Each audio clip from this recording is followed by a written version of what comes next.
మనకున్న ఒక జబ్బు ఏంటంటే, ఓటు గురించి అస్సలు పట్టించుకోం. ఎలక్షన్స్ ముందు మనకి స్లిప్ రాకపోతే ఏమైంది నాది? అర్రె! పీకేశారు, తీసేశారు అని రచ్చ రచ్చ చేస్తాం.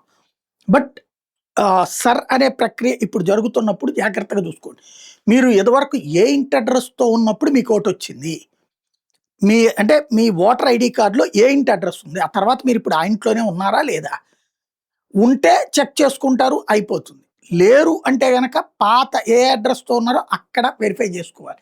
లేదా కొత్త ఓటుకి అప్లై జేసుకోవాలి. లేదంటే ఉన్న ఓటు పోతుంది. ఓటు లేదన్న పాయింట్ చర్చకొస్తుంది. ఇప్పుడు వచ్చే గొడవలన్నీ అవే.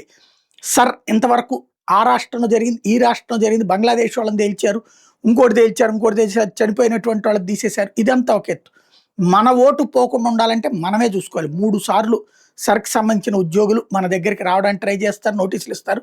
లేదు అనుకుంటే ఆ తర్వాత తీసేస్తారు. కాబట్టి జాగ్రత్తగా చూసుకోవాల్సిన బాధ్యత మనది.